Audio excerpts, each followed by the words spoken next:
अब देखिए भाई, मिसलेनियस एक्सरसाइज यानी चैप्टर 3 की मिसलेनियस एक्सरसाइज का क्वेश्चन नंबर 12 करते हैं। ठीक है, क्वेश्चन नंबर 12। तो देखिए क्वेश्चन नंबर 12 क्या है कि ए और बी टू मैट्रिसेस हैं। ठीक है, वो भी सेम ऑर्डर की हैं, बता रखा है ना इसने ये स्टेटमेंट। और हमने प्रूव करना है क्या भाई, ए इंटू बी की power N is equals to B की पावर एन इंटू ए। ठीक है, where N belongs to natural number. ठीक है, इस स्टेटमेंट को हमने प्रूव करना है किसका यूज़ करते हुए, प्रिंसिपल ऑफ मैथमेटिकल इंडक्शन का यानी पीएमआई का यूज़ करते हुए हमने इस स्टेटमेंट को प्रूव करना है।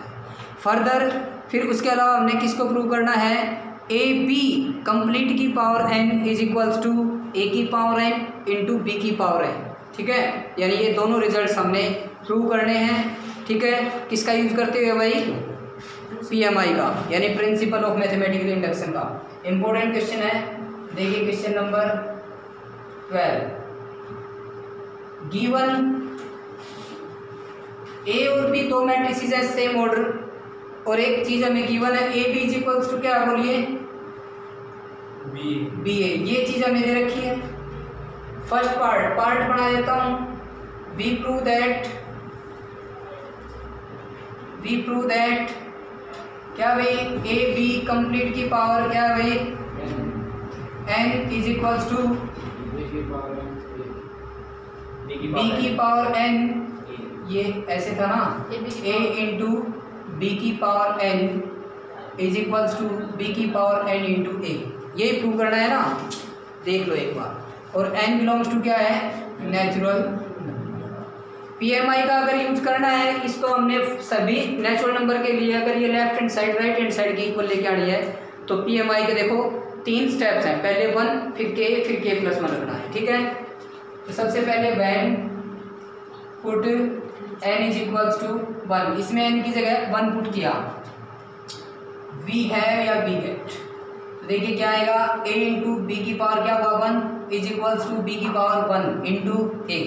ठीक है, A B is equals to क्या होगा भाई, बी। ये मत समझना कि A B is equals to B, इस बी ए को मैं ए बी लिख दूँ, फर्क है। ये मैट्रिक्स है। देखो मल्टीप्लाई में अगर देखा जाए 2 इंटू 3 करो 6 आएगा, 3 इंटू 2 करो तब भी 6 आएगा, लेकिन मैट्रिक्स में सिस्टम अलग हो जाता है।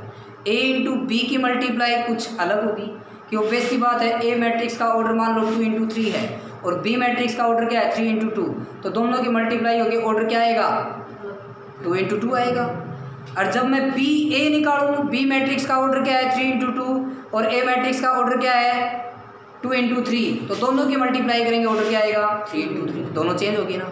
तो इसलिए बता रहा हूँ कि ए बी और बी ए अलग हैं, ध्यान रखना इस चीज़ का।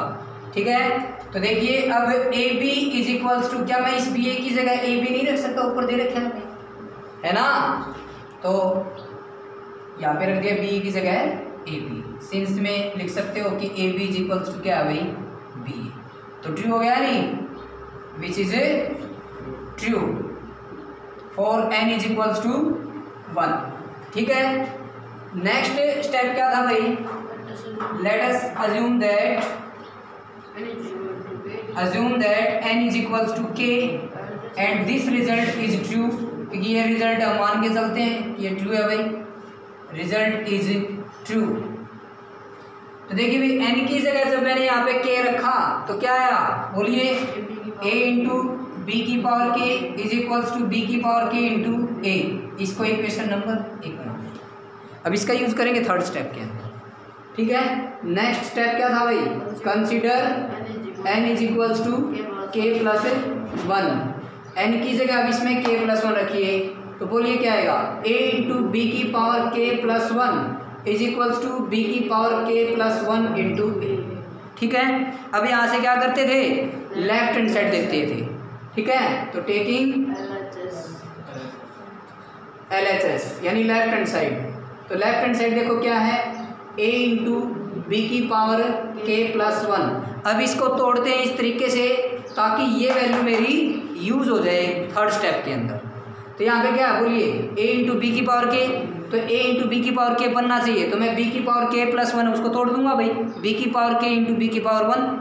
ठीक है, तो देखिए a इंटू बी की पावर k इंटू बी की पावर 1, ठीक है। अब देखिए इसको इकट्ठा लिख लेंगे a इंटू बी की पावर k और इसको बाहर लिख देंगे, ठीक है, b।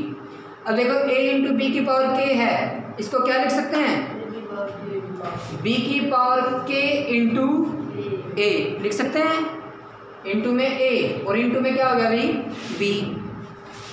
जो हमने लेके आना है ना, जो हमने लेके आना है उसको भी देखते जाना है, यानी b की power k plus 1 into a ये बनना चाहिए ना। अब देखिए b की पावर k प्लस 1 बनना चाहिए, ये मत समझना कि मैं b को लिख सकता हूँ a b को b a, वो तब लिख पाएंगे, देखो वो ऊपर दे रखे हैं हमें। कहीं ये सोचो कि ये यहाँ पे लिखा हुआ है, इसको अपनी मर्जी से यहाँ पे उठा के ले आओगे, इसको पीछे लिख दोगे, ऐसा नहीं लिख सकते, क्योंकि मैंने बता दिया मैट्रिक्स में सिस्टम अलग है, ठीक है। आपने क्या करना है, अब b की पावर k इस ए बी को ब्रैकेट में रख लिया, ठीक है।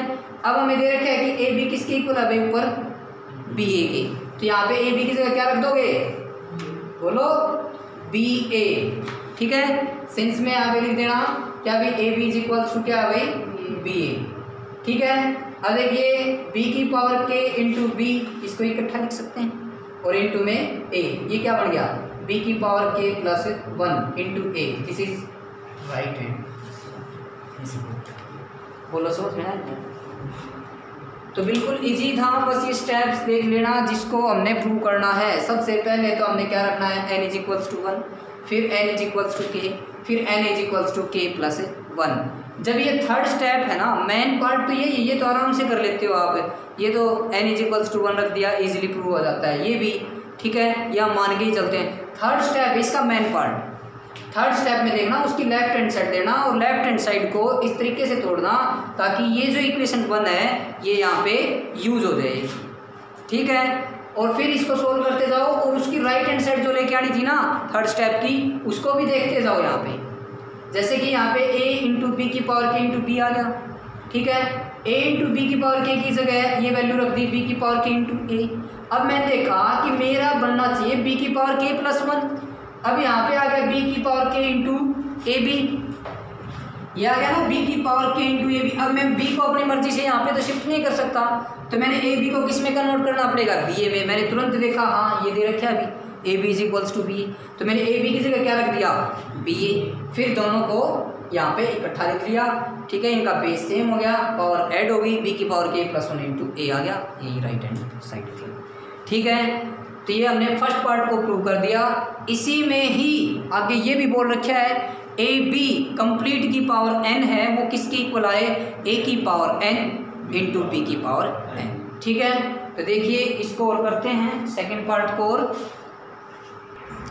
अब देखिए इसी क्वेश्चन में इसने बोला है कि यही चीज़ है गिवन, तो ठीक है। अब हमने प्रूव क्या करना है, ए बी कंप्लीट की जो पावर n है वो इज इक्वल्स टू a की पावर n इंटू बी की पावर n, ये आना चाहिए, ठीक है। तो वहीं ये मैंने जो चीज़ कॉमन थी पीछे वाले क्वेश्चन की वो एज इट इज रख लिया यहाँ पे, ठीक है।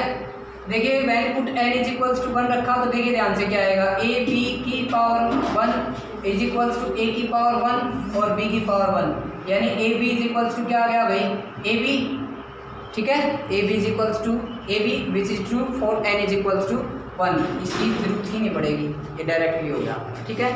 अब देखिए let us assume that n is equals to k, अब n की जगह k रखिए, तो देखिए a b कंप्लीट की power k is equals to a की पावर k इंटू b की पावर k, ये इक्वेशन नंबर 1, ठीक है। अब consider n is equals to k plus 1, अब n की जगह k प्लस 1 रखिए इसके अंदर, बताइए क्या आएगा, a b कंप्लीट की power k plus 1 is equals to a की पावर k प्लस 1 इंटू में b की पावर k प्लस 1, ध्यान से देखना ये, ठीक है। तो टेकिंग लेफ्ट हैंड साइड क्या आ गई, a b कंप्लीट की पावर क्या आ गई k प्लस 1। अब मैंने देखा कि मैंने इसको यूज करना है, यानी a b कंप्लीट की पावर k है, तो यहाँ पे a b कंप्लीट की पावर k बनना चाहिए, तो इसको तोड़ देंगे, इसको क्या लिख लेंगे, a b कंप्लीट की power k into a b complete की पावर 1, तोड़ सकते हैं भाई। अब a b कंप्लीट की पावर k है, इसकी जगह ये वैल्यू रख देंगे, तो बोलिए a की पावर k इंटू बी की पावर k, आया समझ में, और a b, ठीक है, ये एज इट इज। अब देखिए ध्यान से क्या भाई, ए की पावर के इंटू बी की पावर के है ना। क्या मैं बी की पावर के इंटू ए को ए की पावर के इंटू बी नहीं लिख सकता? बोलिए, क्योंकि अभी अभी हमने जो फर्स्ट पार्ट किया था उसमें प्रूव किया था मैंने, क्या यूज किया था या नहीं, ए की power K into B is equals to B की पावर के इंटू ए। इसका मतलब देखो ये चीज़ अगर दे रखी है ना, ये कॉम्यूटेटिव लॉ को सेटिस्फाई करती है। ये कॉम्यूटेटिव लॉ ही है in multiplication, A B is equals to B A. ठीक है, तो यहाँ पे वही चीज़ लिखने जा रहा हूँ कि ए की पावर के, ये बी की पावर के इंटू ए है, इसको लिख लिया मैंने ए की पावर के इंटू बी। ठीक है, और इंटू में क्या भाई बी। एक मिनट मिस्टेक होगी, यहाँ पे क्या आ जाएगा a इंटू बी की पावर के। बी की पावर के इंटू ए है, इसको क्या लिखेंगे a इंटू बी की पावर के। क्वांटिटी चेंज नहीं होगी, वो आगे पीछे होगी। देखो a इंटू बी है, ठीक है, यानी सेकंड वाला पहले पे आ जाएगा और फर्स्ट वाला सेकंड पे चला जाएगा। अरे नहीं बात समझ में आएगा, एक्स वाई है इज इक्वल्स टू, अगर वाई एक्स है तो इसको बोलते हैं कॉम्यूटेटिव लॉ इन मल्टीप्लिकेशन। तो इसने कॉम्यूटेटिव लॉ तो पहले ही सेटिस्फाई करवा रखा है ए और बी मैट्रिक्स के ऊपर। तो इसका मतलब क्या हुआ कि बी की पावर के इंटू ए है, अरे देखो बी की पावर के इंटू ए है, वो किसके इक्वल होगा, ए इंटू बी की पावर के इक्वल नहीं होगा। और वैसे भी हमने फर्स्ट पार्ट में प्रूव किया है। ठीक है, तो इसका मतलब b की पावर k इंटू ए है ना, इसको मैं ये लिख सकता हूँ a इंटू बी की पावर k, और ये b एज इट इज। ऐसा देखो, अब a की पावर k इंटू ए इसको ब्रैकेट में रख लेंगे, और b की पावर k इंटू बी इसको ब्रैकेट में रख लेंगे। अब देखिए ध्यान से, a की पावर k इंटू ए है, इसकी पावर कितनी है 1, तो a की पावर क्या आ गया k प्लस 1 इंटू में b की power k plus 1। This is right hand side. बोलो समझ में आया? इस क्वेश्चन में आपने ये कॉम्यूटेटिव लॉ रखना है। यहाँ पे b की पावर k इंटू ए है, इसकी जगह रख सकते हैं a इंटू बी की पावर k, क्योंकि ये रिजल्ट अगर देखा जाए हम पहले पार्ट में प्रूव कर चुके हैं। ठीक है, वही यूज कर लिया। यहाँ पे भी देख सकते हो आप कि कॉम्यूटेटिव लॉ बोथ मैट्रिक्स पे क्या कर रहा है, सेटिस्फाई कर रहा है। यानी a into B is equals to B into A है, देन a इंटू बी की power K is equals to B की पावर के इंटू ए। ठीक है, तो इस तरह से क्वेश्चन नंबर कौन सा भाई 12 कंप्लीट हो गया। अब देखिए क्वेश्चन नंबर 3। अब क्वेश्चन नंबर 13। क्वेश्चन नंबर 13 में देखो क्या है, गिवन हमें एक ए मैट्रिक्स दे रखी है, वो है भाई alpha beta gamma minus alpha, ये चीज़ दे रखी है। और साथ साथ में ये भी दे रखा है कि A square is equals to identity. ठीक है, A square is equals to, अगर आइडेंटिटी आ जाए ना, इसको बोलते हैं यूनिटरी मैट्रिक्स। वैसे आपके बीएससी फर्स्ट ईयर में आएंगी ये चीज़ें, ठीक है, लेकिन ये ध्यान रखो बस। अगर A square is equals to identity दे रखा है, देखो इसने क्वेश्चन में क्या दे रखा है कि ए मैट्रिक्स दे दी और A square is equals to identity. ठीक है, तब हमने इसको सोल्व करना है। सोल्व करते हुए ये देखना है कि जो ऑप्शन दे रखे हैं ए बी सी डी, कौन सा ऑप्शन है जो कि करेक्ट है इस स्टेटमेंट के अकॉर्डिंग, ये जो गिवन डाटा है इसके अकॉर्डिंग। तो पहले तो हम इसको सोल्व करेंगे, यानी ए स्क्वायर को क्या लिख लेंगे, A into A is equals to identity. अब ए मैट्रिक्स क्या है बोलिए, alpha beta gamma minus alpha. इस तरह से alpha beta gamma minus alpha is equals to identity, यानी 1 0 0 1। अब इसके मल्टीप्लाई करवाइए, ये हो जाएगा alpha square plus beta gamma. ठीक है, अब इस मैट्रिक्स की इसके साथ में करेंगे तो अल्फा बीटा और माइनस बीटा अल्फा, इसको अल्फा बीटा भी लिख सकते हैं क्योंकि मल्टीप्लाई में है। ठीक है, अब इस रो की इस कॉलम के साथ में करेंगे तो गामा अल्फा, अरे गामा अल्फा और माइनस में अल्फा गामा, उसको गामा अल्फा भी लिख पाएंगे क्योंकि ये स्केलर क्वांटिटी है। स्केलर क्वांटिटीज को आप आगे पीछे कर सकते हो लेकिन मैट्रिक्स को नहीं। ठीक है, अब इस रो की इस कॉलम के साथ में करेंगे तो बोलिए क्या आएगा, गामा बीटा और प्लस में alpha square, this is equals to 1 0 0 1। ठीक है, तो देखो ये तो कैंसिल हो गया भाई, एक प्लस है एक माइनस है, तो क्या बचा है यहाँ पे alpha square plus beta gamma 0 0 alpha square plus beta gamma this is equals to 1 0 0 1। ठीक है, जब दो मैट्रिक्स अगर इक्वल है तो उनके कोरस्पॉन्डिंग एलिमेंट्स इक्वल होंगे, यानी ये पहले वाला एलिमेंट ये इसके इक्वल रख दीजिए, यानी alpha square plus beta gamma which is equals to क्या भाई 1। ठीक है, अब देखिए इसको इस साइड शिफ्ट कर लेते हैं, इन दोनों को इस साइड लेके आएंगे तो 1 minus alpha square minus beta gamma which is equals to 0। देखिए कौन सा ऑप्शन सही है, तो ऑप्शन सी इज राइट, तो ऑप्शन सी आ जाएगा इसका आंसर। ठीक है, अब देखिए लास्ट क्वेश्चन, अब देखिए भाई क्वेश्चन नंबर 14 में क्या दे रखा है इसने बताया ए एक मैट्रिक्स है, वो सिमेट्रिक भी है और स्क्यू सिमेट्रिक भी है, कब होगी? उसमें ऑप्शंस दे रखे हैं, क्या भी option A is diagonal matrix, यानी वो डायगोनल मैट्रिक्स होगी तब होगा ऐसा कि वो सिमेट्रिक और स्क्यू सिमेट्रिक की कंडीशन सेटिस्फाई करेगी। Option B is zero matrix, जब वो जीरो मैट्रिक्स हो। Option C is scalar matrix, ठीक है, और स्क्वायर मैट्रिक्स, और option D is none of these, यानी इनमें से कोई नहीं होगी। तो ध्यान रखना ऐसी कंडीशन केवल एक ही हो सकती है जब वो मैट्रिक्स क्या हो, जीरो मैट्रिक्स हो। ठीक है, जीरो मैट्रिक्स ही ऐसी होती है जो कि सिमेट्रिक भी होगी और स्क्यू सिमेट्रिक भी होगी, क्योंकि एक बात जीरो मैट्रिक्स का ट्रांसपोज करोगे तो वो तो उसी के इक्वल आएगा जीरो मैट्रिक्स के। अब जीरो मैट्रिक्स का ट्रांसपोज करोगे, वो जीरो मैट्रिक्स है, जीरो मैट्रिक्स के आगे देखो माइनस लगाओगे, क्या फ़र्क पड़ेगा? कोई फर्क नहीं पड़ेगा ना, क्योंकि भाई सिमेट्रिक मैट्रिक्स कौन सी होती है, जब उसका ट्रांसपोज करें वो प्लस ए की इक्वल आए। अरे देखिए मैं ए मैट्रिक्स है, ये मान ली 0 0 0, ठीक है, ये ले ली मैट्रिक्स मैंने, अब इसका ट्रांसपोज किया क्या आएगा, वही आएगा, यानी जीरो मैट्रिक्स ही आ गया, यानी ए का ट्रांसपोज इज इक्वल्स टू क्या आया, ए, तो सिमेट्रिक होगी। अब इसी मैट्रिक्स से देखो मैं इसको ऐसे भी तो लिख सकता हूँ, ए का transpose is equals to minus लगाएंगे 0 0 0, ठीक है, लगा सकते हैं। जीरो के आगे देखो माइनस लगाओ प्लस लगाओ, क्या फर्क पड़ेगा? तो ये अब ये किसके इक्वल आ गया, ए का transpose is equals to minus A. तो जीरो मैट्रिक्स यानी माइनस भी आ गई और प्लस भी आ गई, तो यानी सिमेट्रिक और स्क्यू सिमेट्रिक दोनों की ही कंडीशन सेटिस्फाई करता है।